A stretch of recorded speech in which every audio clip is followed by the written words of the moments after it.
Hello दोस्तों, welcome everyone to dear मित्रों। तो दोस्तों, आज का हमारा टॉपिक जो है वो वैल्यूएशन ऑफ शेयर्स का क्वेश्चन नंबर 32 है।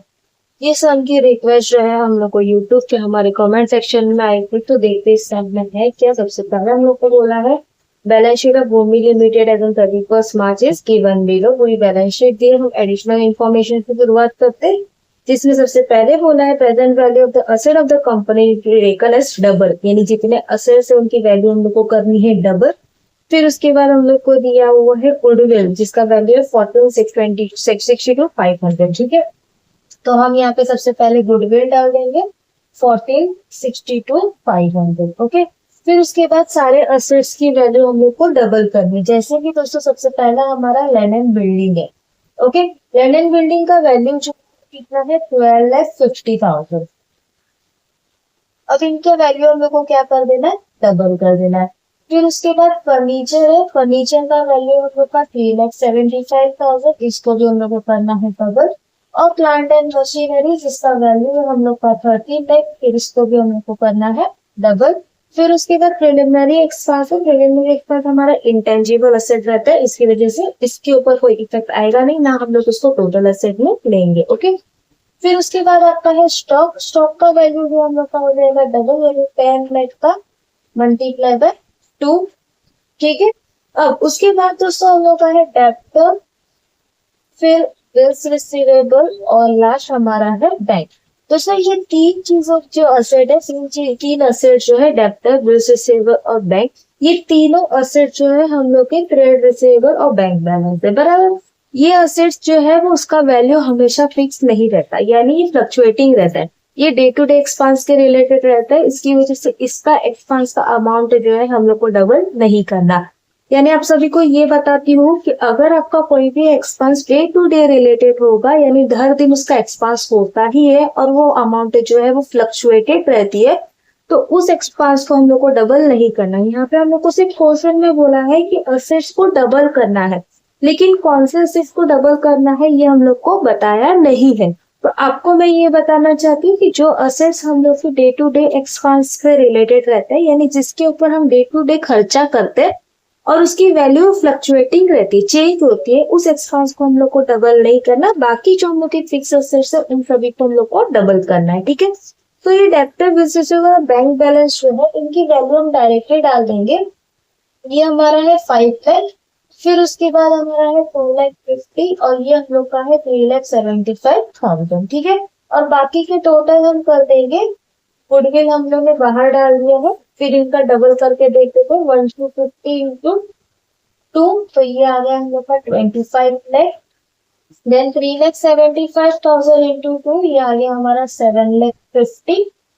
और देन 30 लाख इंटू 2, ये हम लोग का आ गया 60 लाख। ठीक है, और लास्ट हमारा 10 लाख इंटू 2, तो ये हमारा हो जाएगा 20 लाख। अब उसके बाद हम लोग को क्या करना है दोस्तों, तो इनका टोटल कर देना है। तो ये हमारा हो जाएगा total asset 14,62,500, 25 lakh, 7,50,000, 60 lakh, 20 lakh, 5 lakh, 2,50,000 and 3,75,000।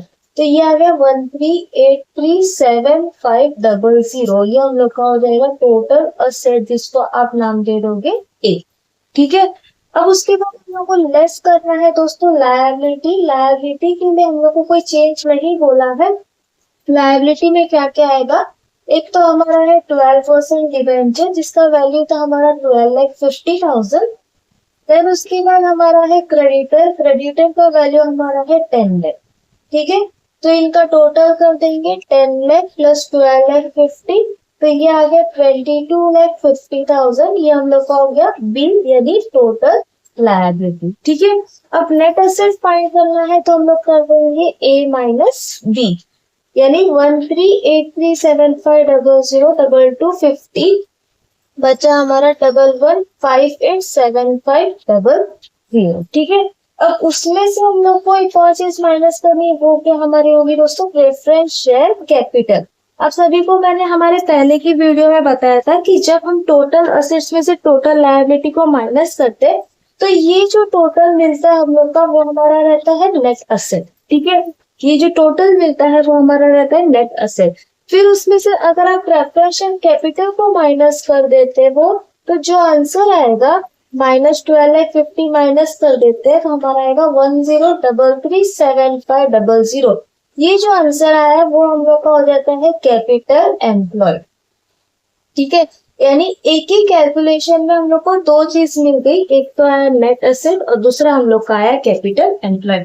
हम लोग को काम कौन सा आता है दोस्तों? कैपिटल एम्प्लॉय, क्योंकि हम लोग को इंटरेस्टिंग वैल्यू के लिए प्रेफरेंशियल माइनस करने के बाद की ही वैल्यू चाहिए। ठीक है, अब जैसे मैंने बोला हम लोग को क्या निकालना है? Interesting value. ठीक है, तो इंटरेस्टिंग वैल्यू हम लोग निकाल देंगे। फॉर्मूला क्या रहता है हम लोग का? कैपिटल एम्प्लॉय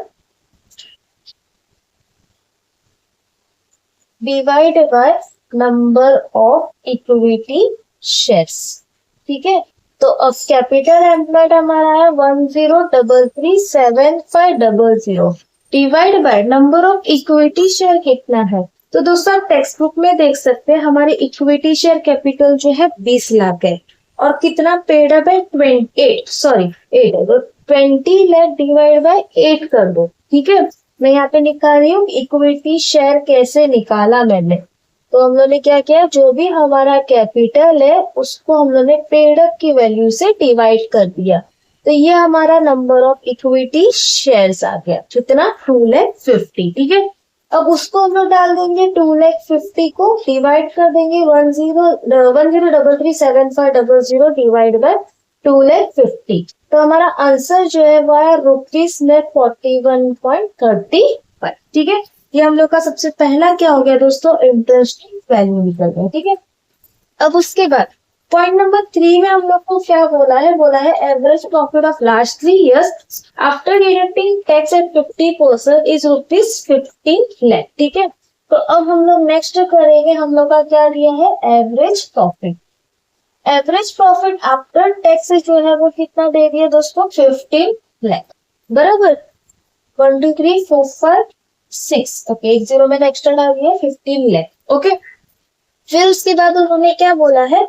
उन्होंने बोला है for the last 3 years the company has been transferring 25% of their profit after tax every year to its general reserve. यानी इसमें से जनरल रिजर्व में से हमेशा हम लोग का प्रॉफिट जो है वो माइनस होगा। कितना परसेंट बोला है? 25%। ठीक है, तो आपको क्या करना है दोस्तों? जो भी हम लोग का जनरल रिजर्व है, जनरल रिजर्व कितना है दोस्तों? 15 लाख का। ठीक है, 15 लाख का आपको करना है 25%। ठीक है, तो यहाँ पे करेंगे 15 लाख का 25%, यानी आ गया हम लोग का 3,75,000। ये आपको करना है माइनस, क्योंकि उन्होंने बोला ही है कि डिडक्ट करना है, ट्रांसफर करना है। ठीक है, तो 15 लाख में से 3,75,000 माइनस कर दिया, बचा 11,25,000। ये हमारा फिलहाल का एवरेज प्रॉफिट हो गया। अब उसमें से नॉर्मली हम क्या माइनस करते हैं? जब भी हम लोग को एवरेज प्रॉफिट दिया रहता है तो हम क्या माइनस कर देते हैं? एक तो टैक्स रहता है, दूसरा इंटरेस्ट रहता है और तीसरा हम लोग का रहता है प्रेफरेंशियल डिविडेंड। ठीक है, टैक्स और इंटरेस्ट तो ऑलरेडी डिडक्ट हो गए, इसकी वजह से उसका कैलकुलेशन हम लोग का यहाँ पे नहीं है, डायरेक्टली हम डाल देते preferential dividend.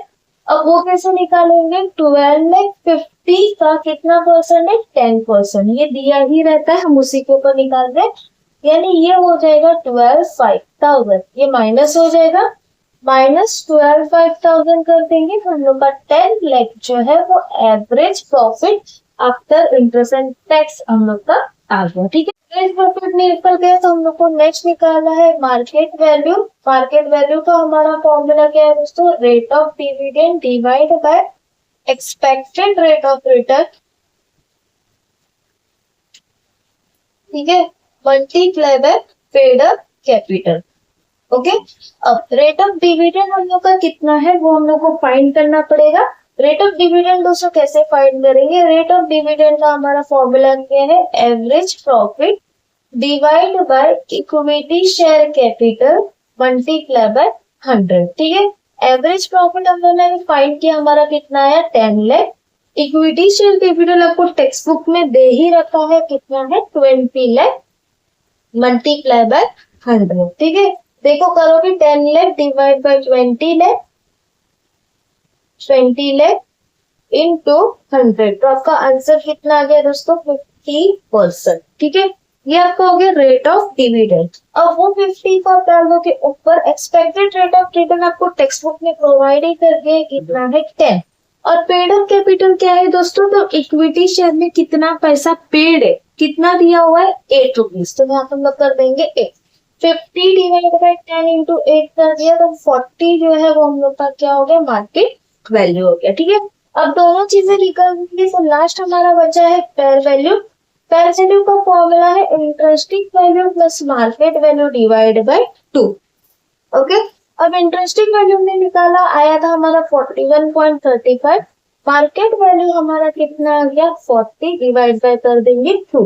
41.35 plus 40 divide by 2 कर दिया तो हमारा आंसर जो है वो हो गया 40.67 या 40.68। तो दोस्तों यहाँ पे हमारा जो पूरा आंसर जो है वो कंप्लीट हुआ। दोस्तों आपको अगर मेरा वीडियो अच्छा लग रहा है, समझ आ रहा है, तो प्लीज अपने दोस्तों के साथ शेयर करना और डीएमवी को सब्सक्राइब करना बिल्कुल ना भूलिएगा। मिलते हैं नेक्स्ट वीडियो में, तब तक के लिए बाय बाय।